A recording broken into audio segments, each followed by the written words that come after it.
காவல் புரிபவன், அன்பினைப்பவன், அல்பமக்தும் காலமானவன், அல் ஹக்கீம் ஞானமுள்ளவன், அல் வதூத் நேசிப்பவன், அல் மஜீத் பெருமையானவன். மாருதியின் மாதிரி நமது அழைப்பை ஏற்று வருகை தந்து சிறப்புரையாற்றினார். மார்க்க அறிஞர் அப்துல் காதிர் மன்பாழி அவர்களும் சிறப்புரையாற்றினார். பாமன் ஜாக் ஜமாத் நிர்வாகிகளான என் ஹபீபுல்லா, என் கரீமுல்லா, ஏ அப்துல் காதர் ஆகியோர் உட்பட ஆண்கள் பெண்கள் என சுமார் 300 பேர் வருகை தந்து சிறப்பித்தனர். இந்த நிகழ்ச்சிக்காக ஜாக் உறுப்பினர் முகமது சிறப்பாக களப்பணி செய்து உதவினார். மதரசாவின் செயலாளர் RSM அகமது முஸ்தபா துவக்க விழா தொடங்கி இன்று வரை நமது மதரசா சிறப்பாக செயல்பட பாடுபட்டு வருகிறார். மதரசாவின் ஆலோசகர் ஹாஜி என்ற RSM முஹைதீன் அபுபக்கர் மதரசாவின் உருவாக்கம் முதல் இன்று வரை பொருளாதார உதவிகளை செய்து வருகிறார். மதரசா ஆலோசகரும் பெங்களூரு அபுரைகான் மஸ்ஜித் இமாமுமான மௌலவி எஸ் முகமது கடாபி ஆலிம் மதரசா வளர்ச்சியில் செய்து வரும் பங்களிப்பை மறக்க முடியாது. மேலும் மதரசாவை இயக்கி வரும் இமாம் புகாரி தர்ம அறக்கட்டளை உருவாக ஹாஜி அவர்கள் பெரிதும் உதவினார். மதரசாவின் தொடக்க பணிகளுக்காக இளையாங்குடி தாவல் என்ற ரூபாய் 50,000 கடனாக தந்து உதவினார்கள். மதரசா கட்டமைப்புக்கு தமுக மாநில செயலாளர் சகோதரர் சலீமுல்லா கான் செய்த உதவி மறக்க முடியாது. மேலும் மாணவிகள் அமர்ந்து படிக்க டெஸ்க் மற்றும் பிளாக்போர்டு ஆகியவை தந்து உதவினார்கள். நமது மதரசாவிற்கு ஊக்கம் தரும் வகையில் தென்காசி ரஹ்மத்துல்லா ஆலிம், ஏர்வாடி ரஷீத் சலாம், அப்துல் காதிர் மன்வாடி, ஆர்வை அன்சாரி ஆகியோர் நமது அழைப்பை ஏற்று வருகை தந்து பல்வேறு நிகழ்ச்சிகளில் கலந்து கொண்டு மாணவிகளுக்கு அறிவுரைகளும் வழங்கினார்கள். இப்னு கத்தீர், சஹீஹுல் புகாரி, தமிழ் ஆகிய நூல்களை பெங்களூரை சேர்ந்த பெயர் கூற விரும்பாத ஒரு சகோதரர் அன்பளிப்பு செய்தார். 12/10/2019 அஷேக் எஸ் கமாலுதீன் மதனி மீண்டும் தமது மதரசா வருகை தந்து மாணவிகளின் கல்வி தரத்தை பரிசோதனை செய்தார். கல்வி தரம் திருப்திகரமாக உள்ளது என மகிழ்ச்சி தெரிவித்தார். நமது மாணவிகளான மரியம் முஷ்ரா மற்றும் ரஹ்மத் பௌசானா ஆகியோருக்கு +2 கல்விக்காக NIOS பாடத்திட்டத்தில் அனுமதிக்கப்பட்டது. இதில் பயின்ற இருவரும் +2 வெற்றி பெற்றனர். 11/11/2019 முதல் மதரசாவில் சனிக்கிழமை தோறும் வாராந்திர சொற்பொழிவு மன்றம் துவக்கப்பட்டது. இதில் மாணவிகள் மேடை பேச்சு உள்ளிட்ட ஆளுமை திறம் மேம்பாடு செய்யப்பட்டு வருகிறது. இலகுவான முறையில் குர்ஆன் கற்பிக்கும் பயிற்சிக்காக அண்டர்ஸ்டாண்ட் குர்ஆன் அகாடமி மூலம் 4 நாள் பயிற்சி வகுப்பு நடத்தப்பட்டது.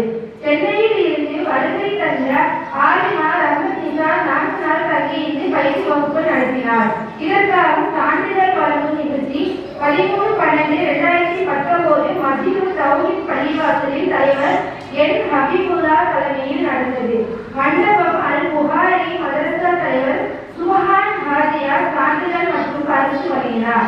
நபி ஸல்லல்லாஹு அலைஹி வஸல்லம் அவர்கள் குறித்து 10 தலைப்புகளில் கட்டுரை போட்டி நடத்தப்பட்டது. பாவனை தாண்டி பல ஊர்களில் குடும்ப பெண்கள் ஆர்வத்துடன் பங்கு கொண்டனர்.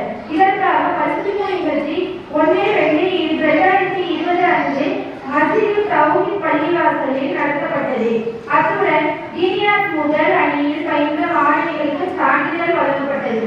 M அப்துல் காதிர் உமரி சிறப்புரையாற்றினார். வைராயப்பட்டினம் மற்றும் பெரியப்பட்டினத்தில் நடைபெற்ற ஷாஹிபாக் மாநாட்டு கூட்டத்தில் நமது மாணவிகள் கலந்து கொண்டு சிறப்புரையாற்றினர். தமிழ்நாடு அரபிக் அசோசியேஷன் நடத்திய இணையவழி பேச்சு போட்டியில் நமது மாணவி மரியம் முஷ்ரா கலந்து கொண்டு அரபிய சொற்களை நிகழ்த்தினார். குவைத்தில் இயங்கி வரும் சிந்தி தொடர்ந்த பிரச்சார மையம் நமது மாணவிகளை வைத்து இணையவழி பட்டிமன்றம் நடத்தியது. நமது மாணவிகள் சிறப்பாக தங்கள் சேவைகளை வெளிப்படுத்தினார்கள். பரிசு பொருளை ஜெயகாந்தி அவர்கள்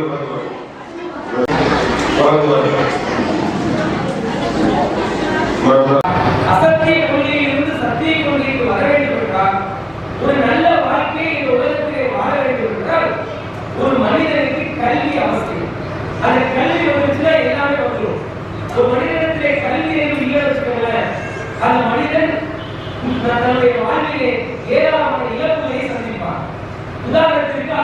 தூதர் ஒரு வரலாறு நமக்கு சொல்லி காட்டுகிறார். என்ன வரலாறு? ஒரு மனிதர் இருந்தார், 99 கொலைகளை செய்து விட்டார். அவருக்கு மனம் வருந்துகிறது. நாம் எப்படியாவது தேவை திருந்தியணும் முயற்சி பண்றார். ஒரு வழக்கசாலியிடத்திலே வருகிறார், வந்து கேட்கிறார், நான் திருந்தணும், ஏதாவது வழி இருக்கிறதா என்று கேட்கிறார். அவர் வழக்கசாலி, அவருக்கு அறிவு இல்லை, கல்வி இல்லை, வெறுமனே தொழுவாடு, நோன்பு வைப்பாடு, இறைவனை வணங்குவதுதான் அவருக்கு தெரியும். என்ன சொல்றாரு? 99 கொலை செஞ்சுட்டியா, உனக்குதான் எப்படி மன்னிப்பு, நீலாம் அவர்தான் உன்னை உண்மை செய்ய முடியாதுன்னு சொல்றார். சொன்ன உடனே அந்த 99 கொலைகளை செஞ்சாங்க, என்னை பார்த்தா நீ இப்படி சொல்ற அப்படின்னு சொல்லி அந்த வழக்கசாலி இப்படி தீர்ப்பு சொன்னா ஒரு மன்னிப்பே கிடையாது, அவரையும் கொலை செஞ்சு செஞ்சுரி அடிச்சார். 100 கொலைகளை செஞ்சார். சில காலம் போகுது, அவருக்கு மீண்டும் கவலை ஏற்படுகிறது. ஒரு அறிஞரிடத்திலே போகிறார், எனக்கு தௌபா இருக்கிறதா, அல்லாஹ் என்னை மன்னிப்பானா? அவர் அறிஞர் சொல்லுகிறார், அல்லாஹ்விற்கு எண்ணிக்கை அவசியம் இல்லை, நீங்க 100 கொலைகள் செய்தாருங்க, அதற்கு மேலும் செய்தாருங்க, நீங்க எந்த குற்றங்களை செய்தாருங்க, அல்லாஹ் மன்னிப்பதற்கு தயாராக இருக்கிறான். ஆனால் நீங்கள் இந்த ஊரில் இருக்காதீர்கள், இங்கிருந்து நீங்கள் கிளம்பி சென்று விடுங்கள். அவர் என்ன செய்கிறார்? அந்த ஊரில் இருந்து கிளம்பி செல்கிறார். கிளம்பி ஒரு நல்லவர்கள் வாழக்கூடிய பகுதிக்கு போகன்னு சொன்னவன அந்த பகுதிக்கு போகிற வழியிலே அவருடைய உயிர் பறிக்கப்படுகிறது. அவருக்கு மரணம் வந்தது. அவருடைய ரூஹை சுமந்து செல்வதற்காக 2 மாணவர்கள் வந்தாங்க. யார் வந்தாங்க? அல்லாஹ்வுடைய மாணவர்கள் வருகிறார்கள், ரஹ்மத்துடைய மாணவர்கள் வருகிறார்கள். இவருடைய உயிரை யார் எடுத்து செல்வது? நல்லவராக இருந்தால் ரஹ்மத்துடைய மகன் எடுத்து போவார், தீயவராக இருந்தால் அல்லாஹ்வுடைய மகன் எடுத்து போவாங்க. இவர் திரும்பிட்டாரு, ஆனா அந்த குறிப்பிட்ட உணவை அவர் அடையல. அவர் அல்லாஹ் என்ன செய்கிறான்? பூமியை அளந்து பார்க்க சொல்கிறான். ஒரு மாணவரை அனுப்புகிறான். அவர் அளந்து பார்த்து அவர் ரஹ்மத்துடைய நல்லவர்கள் வாழக்கூடிய பகுதிக்கு அவர் நெருக்கமாக சென்று விட்டார். எனவே அவருடைய உயிரை யார் எடுத்துட்டு போறாங்க? ரஹ்மத்துடைய மாணவர்கள் எடுத்துட்டு போறார். அவர் கல்வி அறிவு இல்லாமல் ஒரு மனிதன் தீர்ப்பு சொன்னதால், ஒரு சட்டத்திற்கு பக்குவா கொடுத்ததால் அங்கே ஒரு உயிர் பறி போனது. ஜுனைத் என்ற ஒரு வழக்கசாலி அல்லாஹ்வுடைய தூதர் அவரை குறித்து சொல்றாங்க. இன்னொரு காலத்தில் நடந்த செய்தி தான் இதுவும். அவருக்கு என்னது மார்க்க சட்டம்லாம் தெரியாது. அல்லாஹ் போய் ஒரு ராஜ் அவர்கள்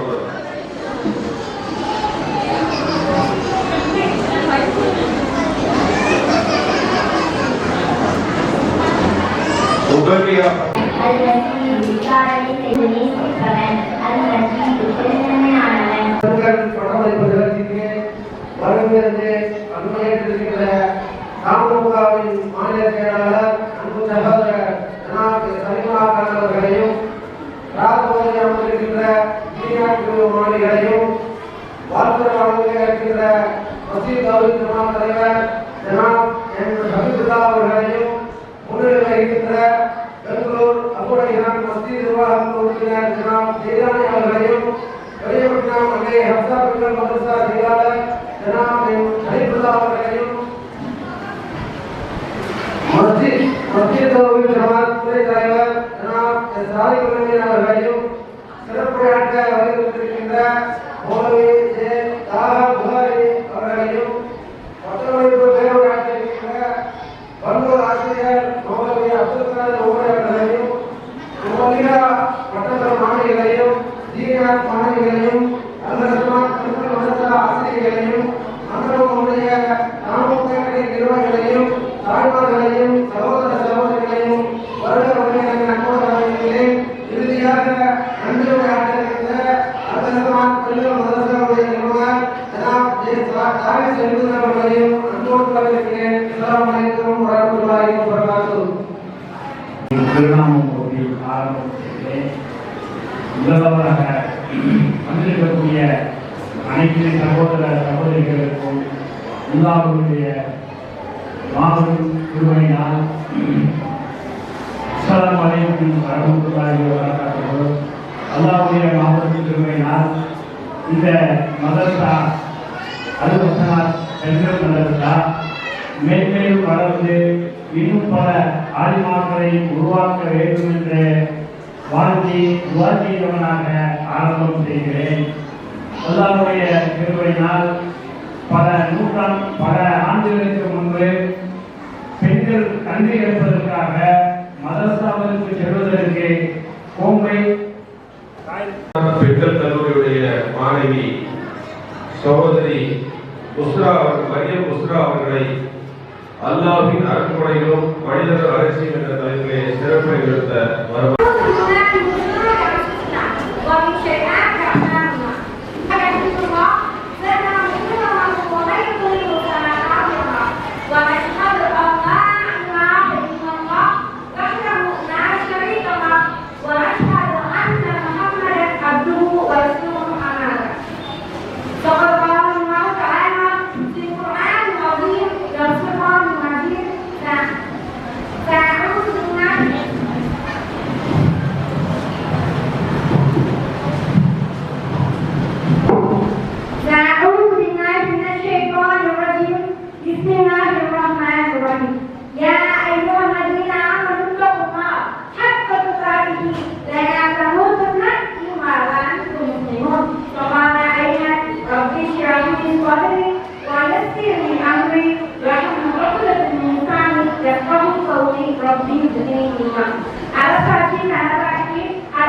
உதாரணம்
இதை சொல்லிட்டாங்கன்னு கேட்கலாம். நீங்க சொற்பமான நன்றி செஞ்சிருக்கேன் அப்படின்னா அந்த வார்த்தை நீங்கன்னா நீங்க இன்னும் அதிகமா நீங்க நன்றி செஞ்சு அப்படின்னா நமக்கு இப்ப கொடுத்த இந்த அறுப்படை நமக்கு வந்துட்டு ரொம்ப ஒரு அவசியமான ஒரு விஷயமா தான் தெரியும். ஆனா நமக்கோ நம்ம குடும்பக்காரங்களுக்கோ நாட்டு நிலைமையில வேற ஏதாவது ஒரு இடத்துல ஒரு பாதிப்பு ஏற்படுவது அவங்க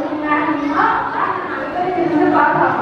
ஆனா அப்படி ஒரு விஷயம் ஏற்படும்போது நம்ம டாக்டர்கிட்ட போய் நிறைய லட்சம் தான் கொடுப்போம். அப்படி கொடுத்தாலும் எங்களால முடிஞ்சதை நாங்க பண்ணிட்டோம், உங்க இறைவனுக்கு அப்ப டாக்டர்ல அவங்கதான் பொறுப்பு காட்டுறாங்க.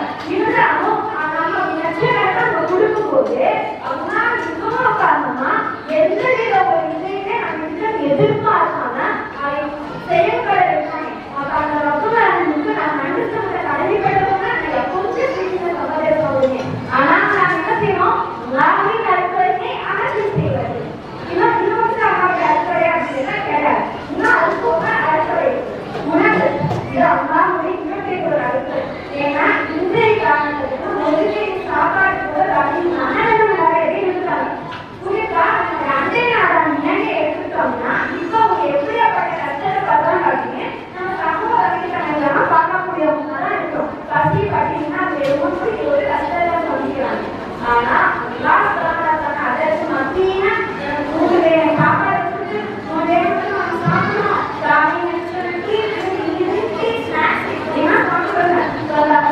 நம்ம எவ்வளவு அதிர்ச்சிகளை பண்ணிட்டு இருக்கோம். ஆனா நம்ம அம்மாவுடைய அரசியல் செய்து கொண்டிருக்கிறோம். அடுத்தது இப்ப லட்சுமாவுடைய ஆசிரியர்னா சமாதானம் இந்த ஆடியை கழித்து போடக்கூடியவங்க இருந்தாங்க.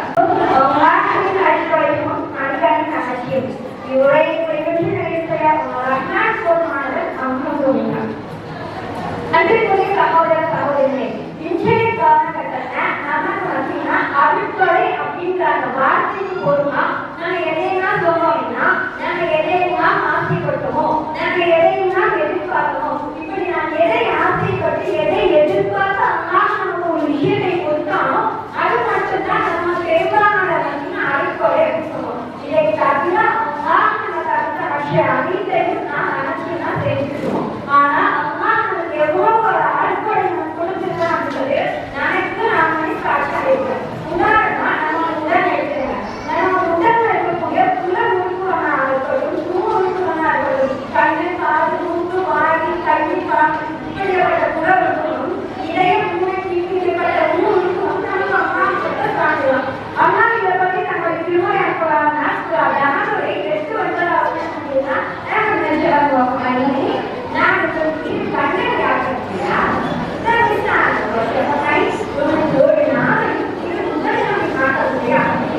அப்ப இந்த குறித்து அம்மா என்ன சொல்றாங்க அப்படின்னா இந்த அடிப்படையில நான் ஒரு தந்தை அப்படின்றத ஏற்படுத்துறாங்க.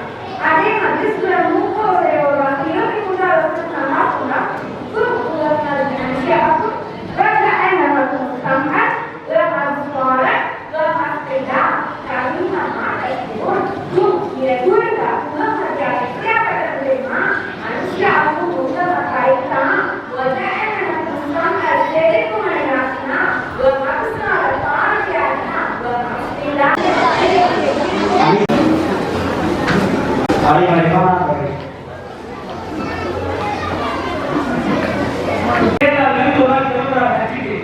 எத்தனையோ கிலோமீட்டர் தொலைவில் நடந்தே ஹஜ்ஜுக்கு போறேன்.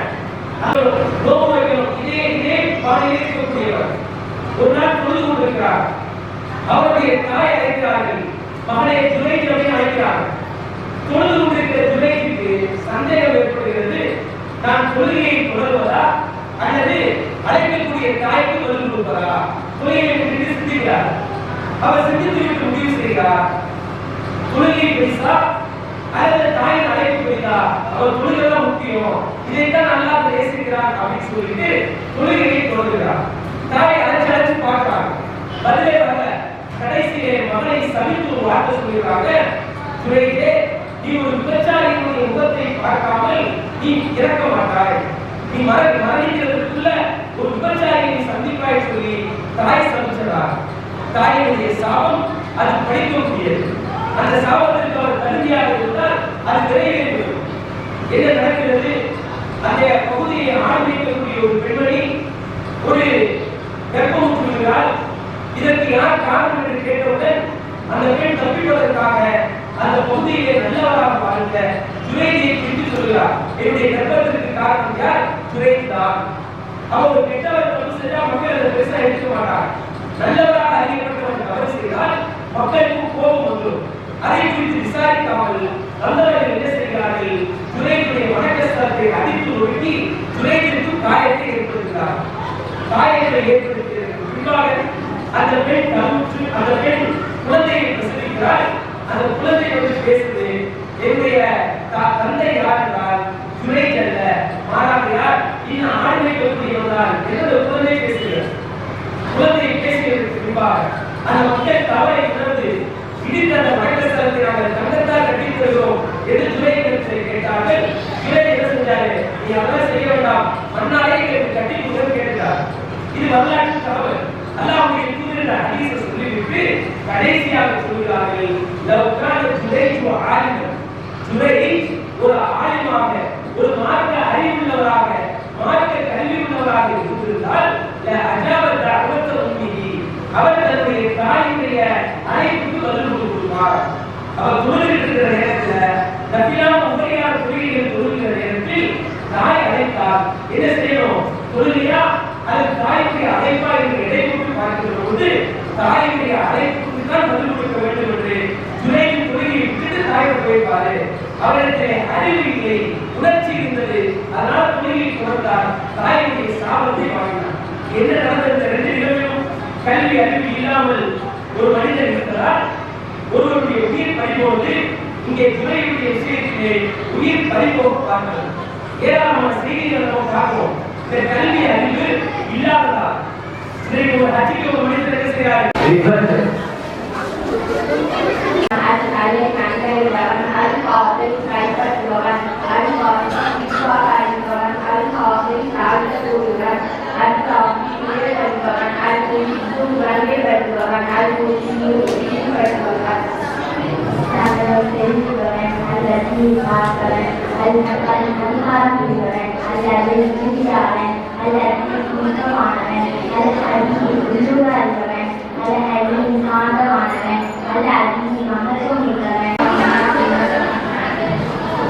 Ar-Rahman, Al-Wassalaman, Al-Rahim, Al-Rahman, Al-Malik, Al-Rasan, Al-Qudus, Al-Ni'aman, Al-Salam, Sani Alipaman, Al-Mumin, Abhayam Alipaman, Al-Muhaymin, Latifaman, Al-Aziz, Al-Hikaman, Al-Jabbar, Al-Jalpaman, Al-Mutakabbir, Al-Muliyaman, Al-Khaliq, Al-Qaman, Al-Barid, Al-Sayyibaman.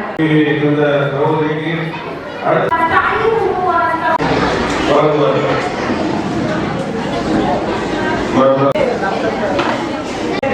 படிக்கிறதுனா ஒரு வயசு வச்சிருக்கோங்க. இந்த வயசுல அவர்கள் மாணவர்கள் படிக்கலாம். அவர் கல்யாணம் பண்ணி போயிட்டு அவர் படிப்பு ஸ்டாப். அந்த ஒரு தொழிலை செய்ய ஆரம்பிச்சுட்டு அவங்க படிப்பு முடிஞ்சிருச்சு என்று படிப்புக்கு என்ன வச்சிருக்கோம். அவர் கேட்கிறார், ஒரு பையன் பொருளை சகோதரர் சாதிக்கவே அவர்கள்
அன்றைய சகோதர சகோதரிகளே, உங்கள் மத்தியில் நான் பேச எடுத்துக்கொண்ட தலைப்பு மண்ணறையின் வாழ்க்கை.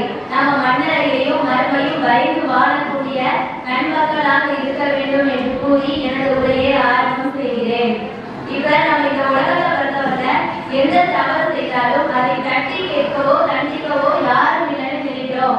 நாம அனுபவிக்க வேண்டிய அனைத்து சுகத்தையும் இந்த உலகத்திலேயே அனுபவிக்க வேண்டும் நினைக்கிறோம். ஆனா இதற்கு பின்னர் ஒரு உலகம் இருக்கிறது. அதையெல்லாம் திருமதி குர்ஆன் பஸ்தக் என்று கூறுகிறது. மரண வேளையில் இன்பமும் துன்பமும் நம்பிக்கையாளர்கள் சொல்றாங்க. தீயவர்களுடைய நிலை எப்படி இருக்கும், நல்லடியார்களுடைய நிலை எப்படி இருக்கும்னு அதை சொல்லும்போது தீயவர்களுடைய நிலை எப்படி இருக்கும்னா அவர்களிடத்துல கருமையான நிலத்துல முகத்தோட கூடிய ஒரு மனிதர் அவன் அருகில் அமர்ந்திருப்பாங்க.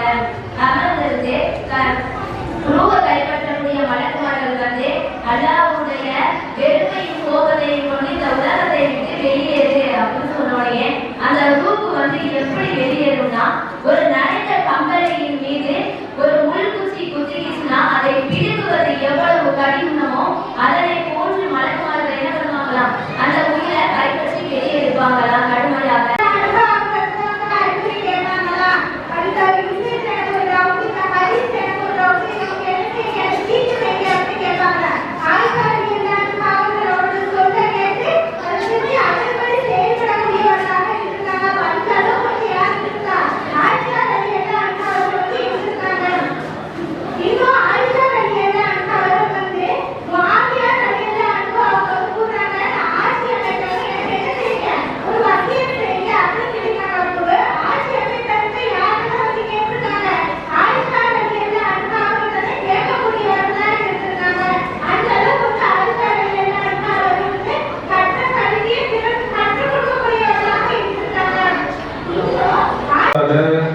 சகோதரி சல்மியா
பரிசு பொருளை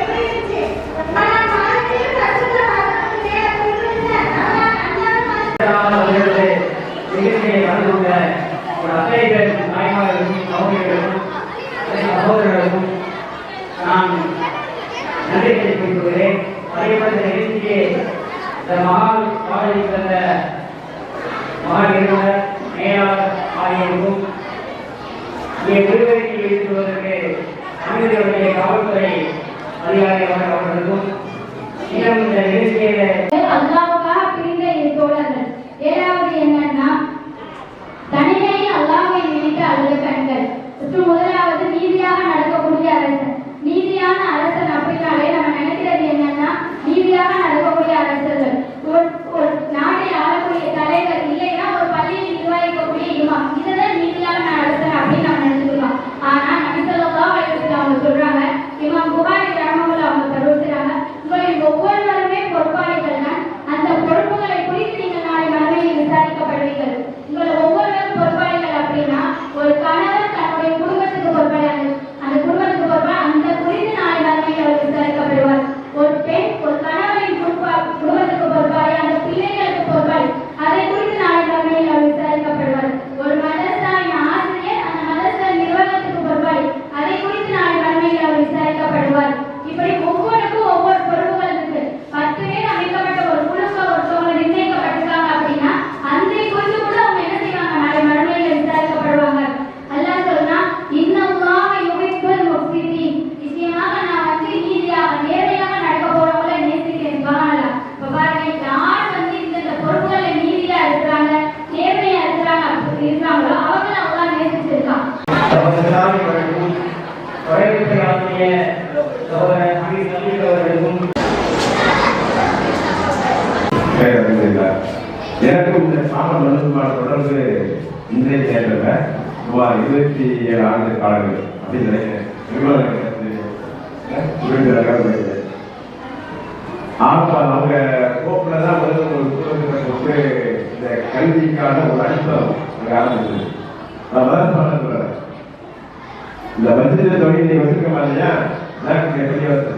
அந்த பள்ளி உருவாகிறதுக்கு மத்திய உருவாகிறதுக்கு அங்கே அடித்தளம் போட்டு அவங்க தோட்டத்தில் போட்டு அதை உருவாகுது. நாங்கள் எல்லாம் உட்காந்து காய்கறி பேச ஒரு கூட்டாக இருந்து பல பணியை செஞ்சோம். சொல்லுவாங்க, அதாவது ஒரு சின்ன உருவாகி பணத்துக்கே பார்க்கக்கூடாது, சந்தோஷம். ஆனா இந்த கல்வியை இன்னும் கொண்டு போய் சேர்க்கறதுக்கு இந்த முயற்சி போதாது. பணியாளர்கள் சொல்ல நிறைய பணியாற்றிருக்காங்க. நான் மக்கள் சொல்றேன், இன்னும் போதாது. என்ன காரணம் என்றால் இந்த மக்களை ஷிர்க் இல்லாம அடிக்கிறது வரைக்கும் நாம உழைக்கூடாது. அதான் நம்முடைய சிங்கள அஜெண்டாவா இருக்கணும். ஷிர்க்கை ஒழிக்கணும். ஒருத்து இறைவன் ஒருவன் தான் என்பதை மக்கள் ஏற்கும் வரை நாம் என்ன செய்யணும்? நாம் கண்டிப்பா நம்முடைய கல்வி பயணத்தை தொடர்ந்துட்டே இருக்கிறோம், கற்றுக்கணும், கற்றுக் கொடுக்கணும். நிறைய மாணவிகள் சொன்னாங்க, ஒரு மாணவி அந்த முக்கியமான சொல்லி போறாங்க, உங்கள் சிறந்த யாருன்னா குரானை தாழ்ந்து போவேன். அது உங்களுக்கு தெரியும், படிச்சிருக்கீங்க. ஆனா பெரிய வயசான தாய்மார் உட்கார்ந்து இருக்கீங்க, எல்லாமே இதெல்லாம் கவனிச்சுருங்க. ஒரு காலகட்டத்தில் இந்தியாவில் அல்லாஹ் யாருக்கும் தெரியல, ரசூலுல்லாஹ் யாருக்கும் தெரியல, மறுமையா என்னன்னு தெரியல, அப்படிப்பட்ட சூழல் உருவானது. அந்த சமயத்துல டாக்டர் பணியை சொல்லக்கூடிய ஒரு தன்னார்வலர் இஸ்லாமிய மார்க்கெட்டை கொண்டு சேர்க்கிறதுக்கு தானாகப்பட்டு இறைவன் ஒருவர் யூடியூப் என்ன பண்றாங்க, ரொம்ப யோசிக்க முடிவு எடுக்கிறார். என்ன முடிவுனா, இந்த மதியத்துல எல்லாம் காலையிலேயே மாலையில ஓடி ஓடி கிடக்குங்க, தொழிலை கொண்டு நடந்து அப்படி கூடி வச்சுக்கிறாங்க, இதே அப்படி வச்சிருக்கிறோம். அதனால மக்கள் கொண்டு வந்து ஓடுறதுக்கே ஒரு ஆரம்பிக்கிறார். ஆரம்பிச்சு எல்லா இடையிலையும் பாடி பாடி வந்து மதரசா ஆரம்பிச்சிருக்கிறாரு. அதுக்கு பிறகுதான் இந்த தீன் மறுபடியும் மக்கள் நிறைவேற்று இந்தியா. இப்ப நமக்கு வந்து சிறப்பு கொடுக்கப்பட்டது ஆரம்பிக்க இல்லை கல்வியில. இப்படி விட ஒரு படி அதான் வேணாங்களா, நாம நினைச்சா மாணவனுடைய அந்த இடத்துக்கு உட்காரலாம், அந்த கீழே தாழ்ந்து போகலாம். இதுக்கு என்ன காரணம்? கல்விதான்.